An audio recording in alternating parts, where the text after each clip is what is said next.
everybody, and welcome to the Purple Portal with your host, Elaine Bartlett.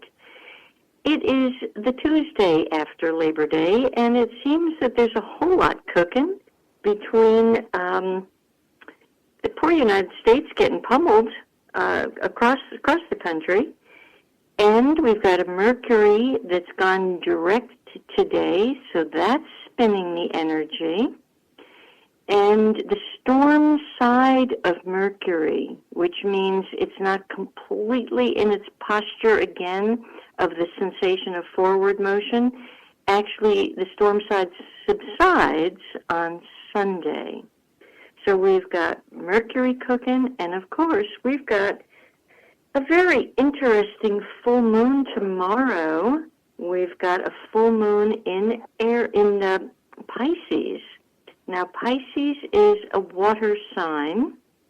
It's a sign of sadness. It's a sign of resurrection, if you will.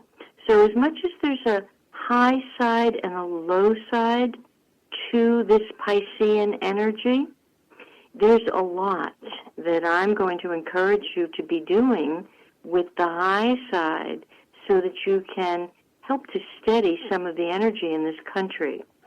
So we've got a lot to talk about today, and I do have a lovely guest with me that I will introduce in a few moments. But, first I've got to give you some stuff. If you want to reach me, this show, yet again, it's live. The broadcast is live, but I can't take your calls because I'm in New Jersey and my precious Jeff is on Merritt Island in Florida. So because of that juxtaposition, I can't take your calls. However, those of you who have my personal email, you know how to find me. Those of you who don't have that email, you email me at purpleportal777@gmail.com. Either way, you can find me if you need me. For those of you up in the Jersey area, I will give you some of the things that are still in front of me here that you could participate in. Last week on Thursday, I went up to a place right outside of Nyack, New York, called Valley Cottage. This is where my beloved acupuncturists reside and have a magnificent healing center. So it's Tashi's and Tashi, but their healing center is called Tara, T-A-R-A, Tara Institute. And it's at 104 Lake Street in Valley Cottage. So Google it, Tara Institute, for those of you in the neighborhood. And this Thursday, I'll be speaking there at 7 o'clock. I will be bringing my infamous, wonderful new healing tool, my Beamer, which quite honestly has now, since Sunday, beamed, if not 100 people, dang close to it. So my Beamer is very busy beaming. And last week at Tashi's, I did bring this for them. And interestingly, it's a Tashi and Tashi. They both have the same frequency as a first name. And one of the Tashis needed the energy of this great Beamer, and she was delighted to be able to partake of it. So if you're in the hood that day, come on over to that. And then on Friday evening, so that's Friday, September 8th, from 7 to 9, here at the Residence Inn in Saddle River. So this is at the Residence Inn, which is a Marriott, and the street address is 7 Boroline Road, B-O-R-O-L-I-N-E, Boroline Road, Saddle River. And the first talk on Saturday evening has to do with entering and embracing more fully the portal of your higher self. So it is going to be sort of a deeper, more powerful look at these portals and how you activate them and what you're doing with them. And the cost of that is Oh, I just said Saturday for that. Okay, that's good. No, that's Friday evening. See, my guest is paying attention here. And so I told her, please take notes in case. So, okay, now this is Friday evening, September 8th, entering and embracing more fully the portal of your higher self from 7 o'clock in the evening till 9 p.m., and the price is $50. Saturday on September 9th from 10 in the morning till noon at the same place, this Residence Inn in Saddle River, I will be speaking once again on the road less traveled. And this has to do with the galactic chakras. It's time that we learn to experience more fully and embrace this road less traveled. And quite frankly, I was not particularly familiar with this energy until a couple of years ago. But now I feel focused enough and clear enough to be able to present it in a way that you can all benefit from. So that is Saturday morning from 10 to noon, and that is $60. So there we have it. If you have any questions about any of the three talks, go to one of my I won't see it on my website. Go to one of my emails and simply put the information in what you're looking for. I am also here doing a heck of a lot of private consultations, and I do want to speak about one over the weekend, which was very, very interesting, especially for those of you who have studied feng shui with me. So I think I'm going to talk about that right now because I found it so dang interesting. The first correction that this home needed, now this is a rental for a beautiful woman who's moving in after quite a tumultuous cycle. So she needs to feel peaceful, she needs to feel safe, and the safety right away. Her delightful landlord, which it turns out, I was in a different state, and this landlord comes in to hear what I'm suggesting in feng shui. And the first cure involved the fact that the stairway from the second story ran right on down and practically out the front door. That needs an adjustment. If your home has that, you need an adjustment because your money's going, as fast as it comes in, it's going out.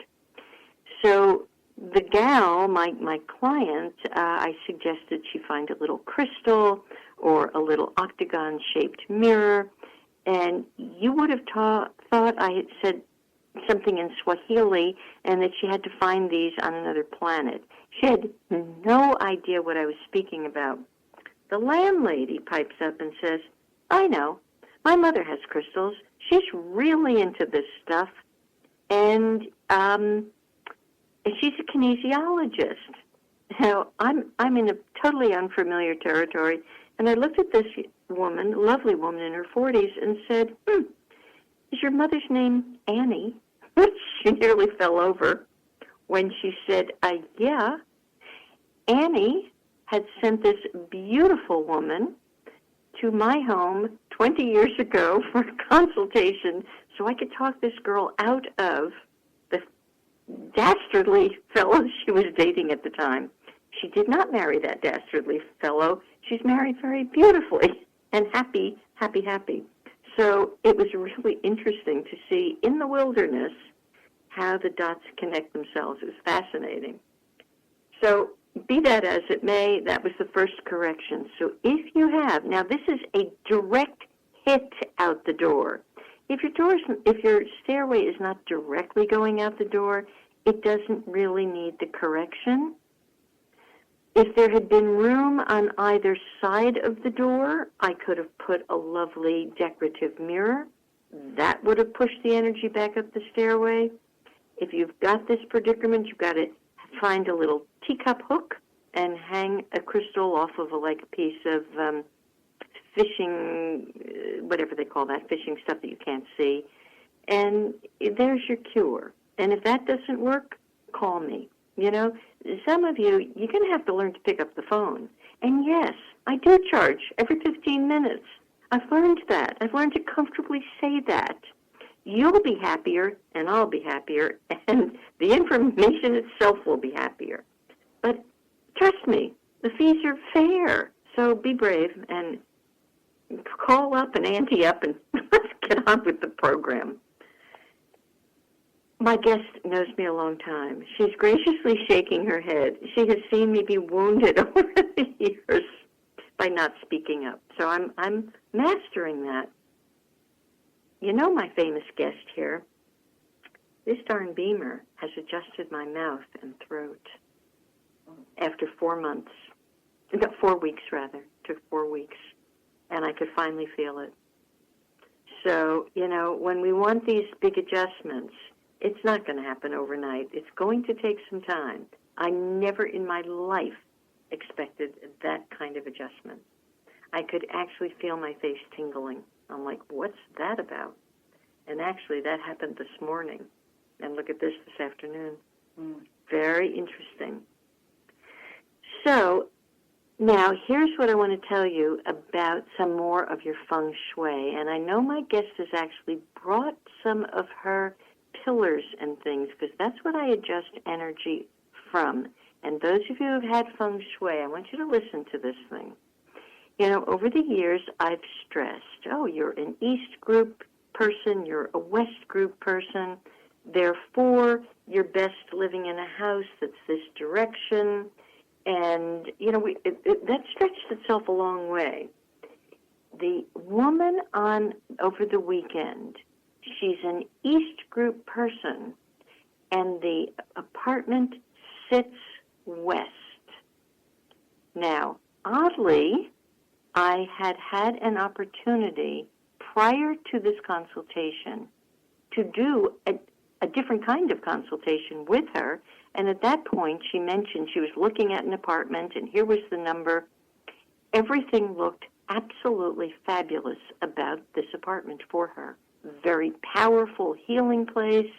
A six-pointed star was superimposed on the number pattern of the place. So I was doing the happy dance and strongly encouraged her to call the landlady and take the apartment, which she did.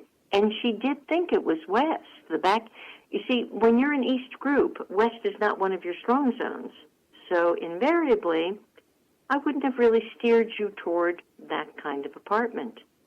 When I looked carefully at her feng shui, in her 4 pillars, all across the top line from the hour, the day, the month, and the year, there was metal. And metal is west. Now, some of you will get that right away, and some of you will not get it. It took me, I never thought of it. I've never had a Chinese teacher mention that. So it's something that, when you work with the elements long enough, you begin to look, the elements begin to speak to you. And indeed, in this place, even the color pattern that I suggested for her were not East group colors. They were West group colors, and she was one happy girl. So it was remarkable to see that difference. So I'm sorry none of you can call in, because I'm sure you're itching to go, what direction am I? And what colors should I have? That would be a private call at your convenience. Okay. My guest, I'm really anxious to get her to talk to, because what she's doing is lovely. However, a couple more things. Here I am in New Jersey. And, beforehand, I consulted a TripAdvisor, because I drove up, so I certainly wanted to know what the TripAdvisor would say. And many of you have in your cell phones and iPads and all that jazz, you've got the app TripAdvisor or something like that. Well, it dawned on me today as I was getting this particular program ready, I thought, well, I did ask my TripAdvisor about this trip, but not exactly how you all would tune in. I spelled TripAdvisor with capital letters. So my TripAdvisor, before leaving, encouraged me to listen very carefully up here, keep my antenna up, and observe, observe, observe. So that is indeed what I have been doing. And it's very interesting. Now, in the pocket of the Northeast where I am, it's quite close to Manhattan. So it's a bedroom suburb. So many people, go in and out of the city, and they're pulling that energy with them. But in addition to that, as I observe, they are spinning wildly in their own little vortex, and they're spinning like chasing their tail, and it's quite poignant to see it. We're supposed to spin, but the spiral is supposed to go up. And when I listen to them, they become trapped, many of them, in the matrix of their stories. And the stories become a red badge of courage. And this particular trip, I'm very invested this time around in healing modalities for people. And the people are very, very, very invested in what's wrong with them. And in the first few days, it took me a while to catch my breath. I know after the show last week, after the radio show, I was like, whoa, how am I going to do this? And actually thought, I got to go home now, because it's very challenging to see the pain that they're having to live through, and their unwillingness to look at their story or drop their story. And here's what I hear them telling me. But it's hard to drop the story. This morning I had a beautiful woman here. She's had 10 years into teaching yoga. And it's time for her to drop a lot of her story. And it's really hard. So, I hope you don't hear that beep coming across. It's a call coming in, and I'm so untech savvy, I have no idea how to cancel that. So I'm hoping that we're still on the air, but I trust we are. And I'm waving the person, hang up. Unbelievable. Anyway, I'm trusting we're still on the air. So with listening and watching, there's not much else to do because of the investment in the story. And I have another friend, a beautiful friend, my friend Renee. I've spoken about her before, in South Florida.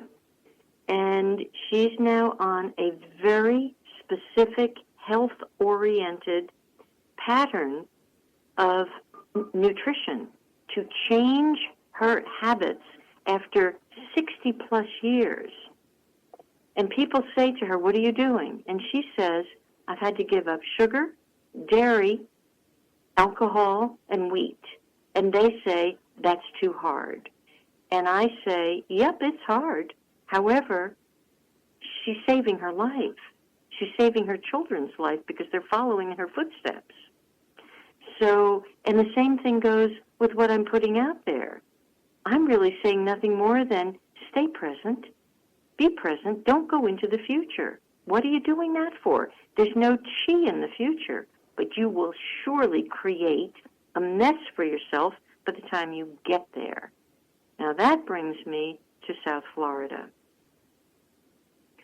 Because I've been so busy here, frankly, I have not had any time to come up for air. All I could say to you is, I'm sorry, I know something bad happened in Texas. I don't know what it was, because I've been too busy, I've been too focused. However, in South Florida, my son is there, my grandkids are there, friendships are there. So yesterday, I had an first occasion to really check in with my son. Could you go get my mail, that kind of thing. And that's the first inkling that I had that people are now frightened. Now, I have enough people down there that I've taught over the years. Some of them are so sick they can't hear me. Put your fear down. Fear is false evidence appearing real. And some of you are very strong energy wizards. Don't use that energy incorrectly.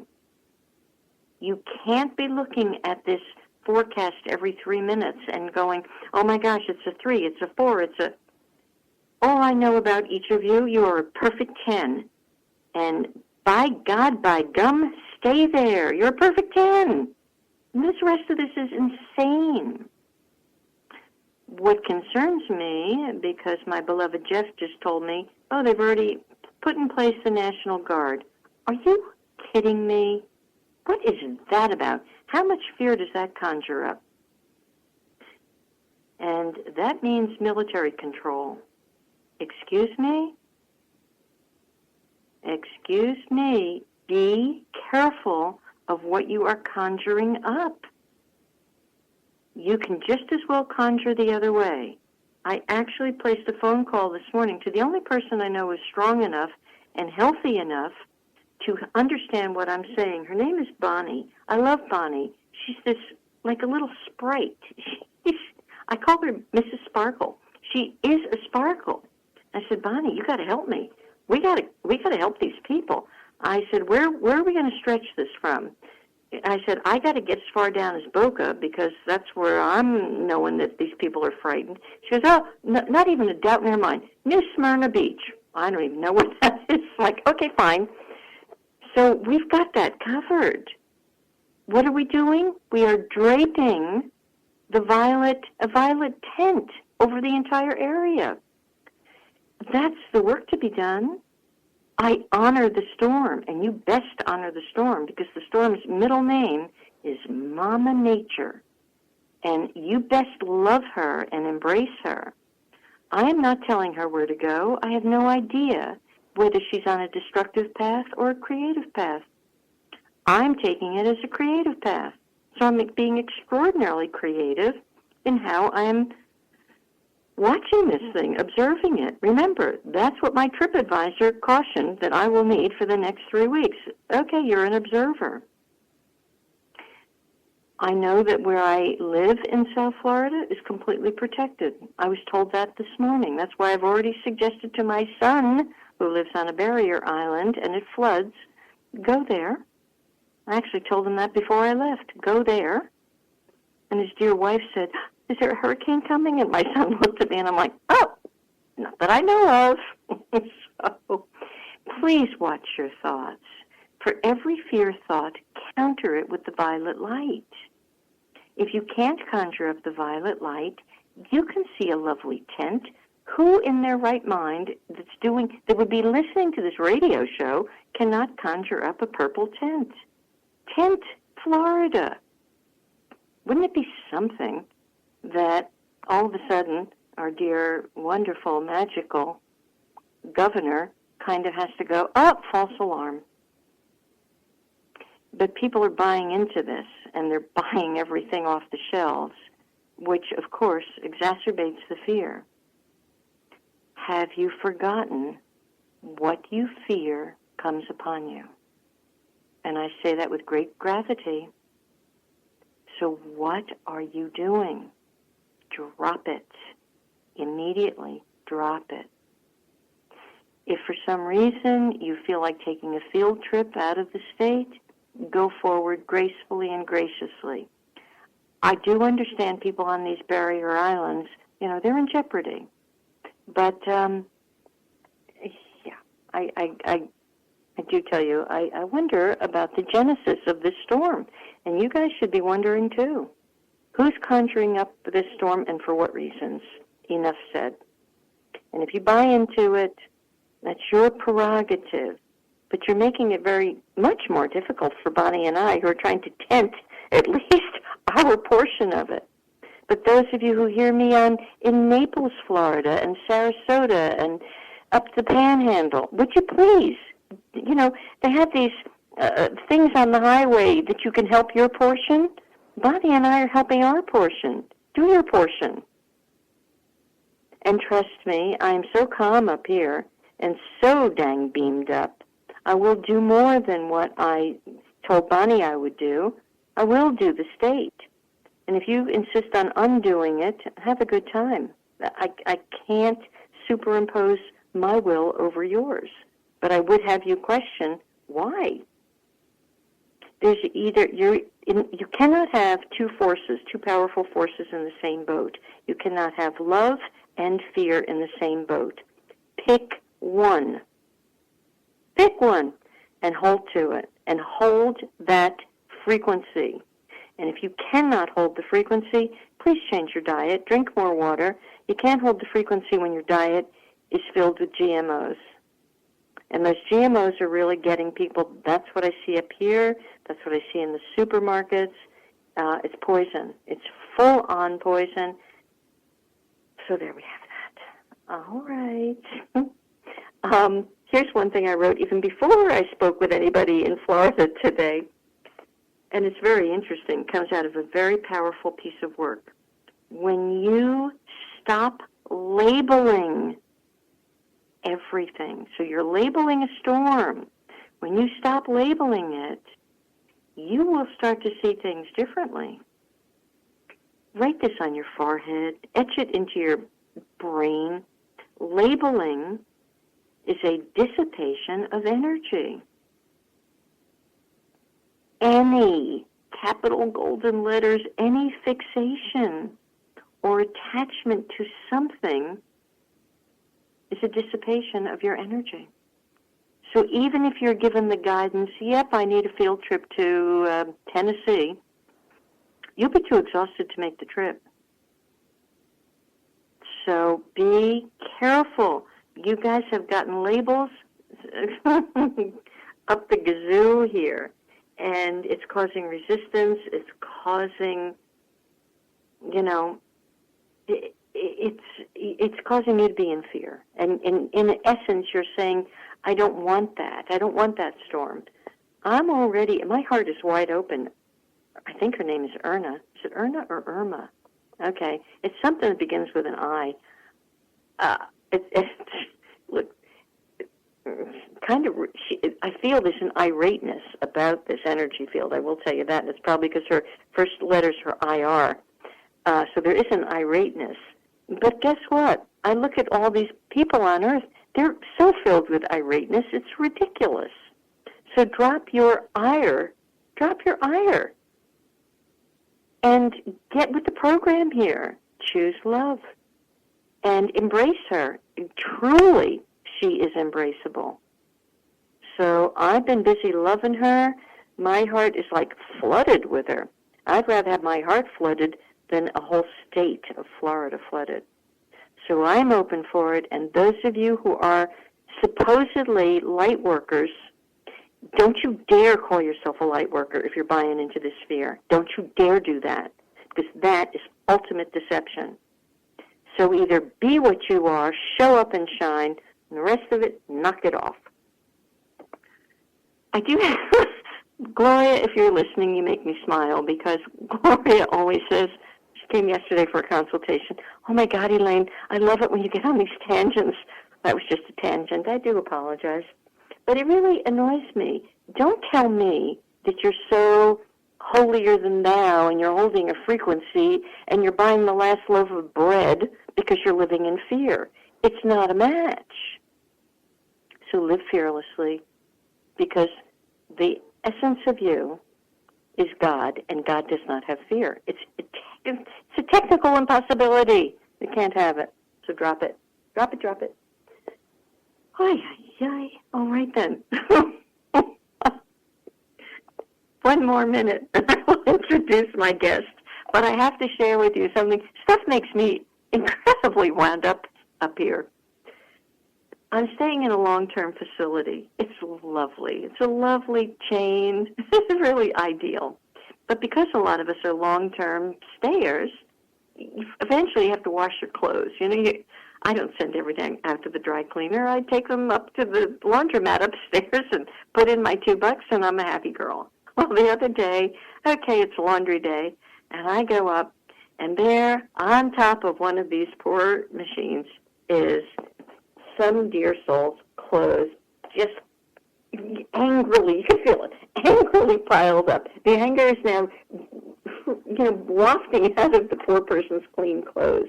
And I'm thinking, it's got to be some young kid who's impatient, who just came and did this. Now, look at that label and look at that judgment. So it made me smile. This is where I went with it. I'm like, boy, does this show how old I am. I'm labeling some poor kid as doing this dastardly deed.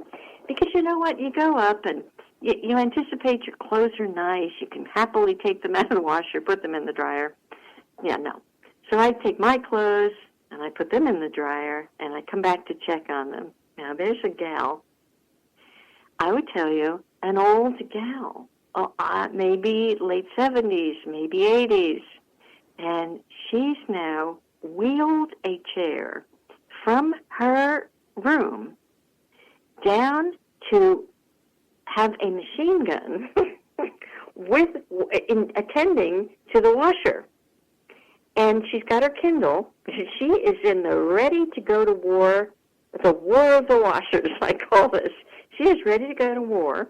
And I'm like, geez, what's happened here? And she goes, I gave that person 15 minutes and nobody showed up. And so I had to get their clothes out, and I'm just staying here, and I'm going to guard my washer. Okay, okie dokie. But that's the mentality. First of all, I apologize to everybody in younger than I that I dare labeled that you have been impatient. This is some old biddy impatient and angry as heck. So life happens, but please, all of these things where we've become so impatient, so intolerant, come on, gang, come on. So now, I do have a lovely guest with me. I have a guest who's actually, she has the wonderful good fortune of being both in New Jersey and in Arizona. And my guest is an art therapist. And therefore, my guest is a color healer. My guest is Linda Kramer. And Linda, as long as I've known her, and it's about probably 20 years, would you say? It's about that. Linda has studied art this past weekend. Mm-hmm. She took a 4-day art therapy class. Yes, it's therapy for herself, but then she shares it. She lives it. You know, last week I had an angel lady present. This week I have a color healer present, and Linda's presence echoes the gal from last week. Perfectly balanced, in harmony, at peace within herself. Now look, I've known both of these gals a long time. They've known me a long time. We can laugh at each other when we seemingly fall out of balance, have had a bad day, bad hair day, bad head day, bad whatever we're having. But the three of us could easily say, for the most part, we are holding the balance. And that is a great gift. So my Linda has done works with something called, in Arizona, she's done a lot of this. She works with something called Free Arts for Abused Children. And I actually had the very good fortune of visiting Linda at a cycle where this was quite strong in her life. And I watched the dedication, the love, the concern for these children. And the kids that she has dealt with are from the ages of 2 to 18 when they have to, I guess what, Linda, move away from? They're aged out. They have to leave facilities. They're no longer supported by government or money. They don't know how to balance a checkbook. They don't know how to, nobody's taught them the skills of life. They have not experienced it. And it's you worry about those guys. Mm-hmm. And everybody needs to hear your beautiful voice. Okay? Okay. That's how delicate my Linda is. Mm-hmm. Linda, when they leave this place, they still haven't been taught? No. I remember one young man, he's a lovely young guy. He was 16. He definitely had some mental issues. I believe it was because of horrible abuses he's had in his life, physical and emotional. And he was a very good artist, and he wanted to be an artist when he graduated high school. And so I kind of talked to him a little bit about, well, what are you going to do afterwards? How do you support yourself? How do you get an education? Because, you know, a lot of times you can get a job that can support you while you go to community college. And just always keep building on that. He said, well, I'm going to be very rich. I said, but you still need an education so that you can protect your money. Why? Nobody will take money from me. Well, if you can't watch your money, then someone can take your money. And so you need to know how to count and watch your own things. Mm. Mm. And a facility like that doesn't help them get those tools? No, not at all. Not at all. They are just shuffled through a system. It's very sad. They're lucky because they have a roof over their head and food in their mouth, which is not healthy. Mm-hmm. I've seen this food. It is not good food, but they're not starving on the street or having to steal to put food in their stomach. You know, we got to question our food system here. I don't want to go against the big guys. I'm too little for that, but I have to question, how are we supposed to get well without healthy food? It's incongruous. It can't happen. You can't. You need fresh food, live food, fruit, vegetables. Yep. I don't know what's happened that this is, unless, there is, I don't know this for sure, but it's a strong possibility that the overseers of our society simply want to reduce the population. I can't come up with anything else, because this either reduce the population or some which way feed it in a corrupt way because everyone's getting sick. Yeah, and you can't see straight, you can't feel good, you can't think on your own. No, so you become a pawn in a sick society. It's astounding to watch it. Can you share some of, I know you worked with the little ones. I mean, even think of this, you folks that are listening. At 2 years old, there would be children that are so beaten and so abused that they have to go to a place like this. I mean, what has happened to us? It's like we've become animalistic. And part of it is that they don't have support systems. So the first thing that they want to do is put the child back with family members. So if there is a family member to gather up and take care of this child, that's what they will do. But we're all little nucleuses out there. There's no family to take care of them. Otherwise, they would be with family. Wow. And I see so often, not only are the families fractured and separate, so there's no family, but then those that are, they're not well. It's a troublesome time we're in because of this fragmentation, because of no sense of family. And then I watch the families quarrel, within my own family. There's a person that wants nothing to do with me, and what is that about? The discord, the disharmony. Yikes. People can't accept each other for what they are and where they are. Yes, yeah. So I want to ask you a little bit. You went on a 4-day lovely adventure. First of all, was this in New York State? It was in New York State, 2 hours north of New York City. Okay. And it was at a wonderful inn built in 1889, and it is in the mountains. Beautiful little town. Is it a bed and breakfast? It's like a bed and breakfast, yes. Well, let's give them a little plug because it sounds so lovely. It's the Greenville Arms in Greenville, New York, near Cairo. Okay. Interestingly. And it's a bed and breakfast as well as an art community. They do 3- and 5-day workshops, and you're just totally immersed in art. The studio is open 24 hours a day. You can go out in the middle of the night if you're not able to sleep and create. Everybody eats together. The husband is the chef. The food is healthy. They've got all the herbs out in the garden. It was heavenly, and it was a wonderful bubble. There was no TV. There was internet, but it was limited, so you could not look if you didn't want to, and there was no newspapers, so it was camp. It was a heavenly camp. Wow. And what did you come away with?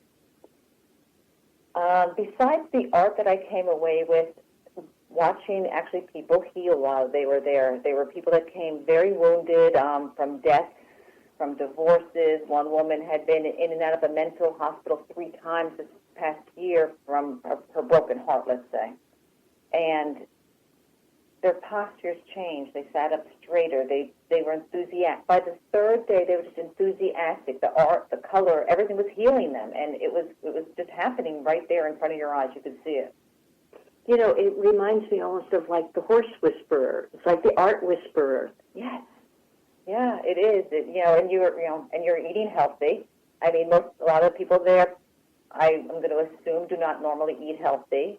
And so there was no, we had cookie time every afternoon at 2 o'clock. Okay. And they were gracious enough to get gluten-free, dairy-free cookies for me and someone else who was on a limited diet.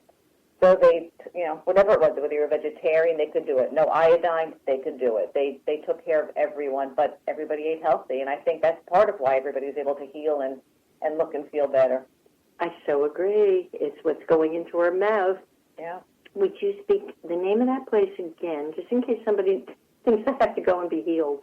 It's the Greenville Arms Inn, and it's in Greenville, New York. Okay.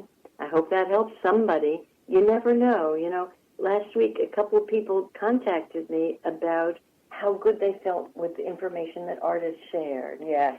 So you just don't know why you're here and what you've got to share. So makes me happy, happy, happy. I know over these years, you as I, we kind of come through peaks and valleys with what we're doing, and you almost have to go on a little sabbatical. But it would not surprise me if some of the little sabbatical, the period that you've had to go through, is coming to completion. Wonderful. Yeah, I just have that sense. So it's interesting, and most likely after your birthing cycle, and so I have to explain that to people. The 52-day window prior to your birthday, every single year, whether you know it or not, like it or not, it's what, in some disciplines is called a transition cycle or a dying cycle. Every cell of your body is regenerating. It's kind of being recalibrated. Your clothing doesn't work. Your haircut's wrong. Your life is wrong. And so it's interesting to see, and you're going to be on the cusp of that very soon, that you'll go into that cycle. After you have a dying cycle, obviously you have a birthing cycle, although a lot of people actually do check out right around either their dying cycle or right into the new birthing cycle, but that's another story. So I do suspect that as your birthing cycle comes, you're going to have a sense of expansion. I think that's what's going to come. And I think the expansion will be through, it's almost like an explosion of color. So I don't know. You may have to, do you use the medium of acrylics? Is that your medium? No, it's glass beads, mostly, and fabric. Okay, maybe you're going to explode a little bigger. Maybe, yeah. It's tiny what I'm doing now. So. Yeah, it's very tiny. There's a sense of explosion, Linda. I like that. Okay, so it could be acrylics. It could be something bigger, because I can actually see some canvases now around you. That's wonderful. I've been kind of gearing up for that, so yeah. Okay. I can go back to my inn and take a painting class now. Yes, you can. Could we finish the interview first before you run? Gotta go, and I'll tell them I don't want that and that for dinner. So that's a happy, happy thought. All right, then. Huh. All right, let me see what else is cooking, because Linda was clever enough to actually bring her 4 pillars and her astrology charts. So I am actually even seeing stuff here, which makes it makes it so easy. To see a picture of you, like your infrastructure. Mm-hmm. And yeah, very much expansion. Linda is Con North, okay, and Con North. The Con is in the center of the Bagua, which shakes up everything. So that's nice. We like that. We like to be shaken up. And I believe you're in this cycle. You're covering the phone. Oh, thank you. I believe you're in this cycle. Yes, right? I am. Okay. So we've got lots of nettle working and dragon energy. And what that says is learning to use the intellect like a very powerful laser beam. This is yang metal, and that's all intellect. And the dragon energy would give it a powerful means of expression, very much like something out of Star Wars. So I'm going to dub you Princess Leia, because that's the kind of energy that's here for you. So we're liking that. We're liking that a lot. I'm just moving through the paperwork here. Oh, I brought it all. Oh, look at this. Oh, she brought, this is so good. She brought stuff that is connected to the gene keys. Oh, you are such an empath, my friend.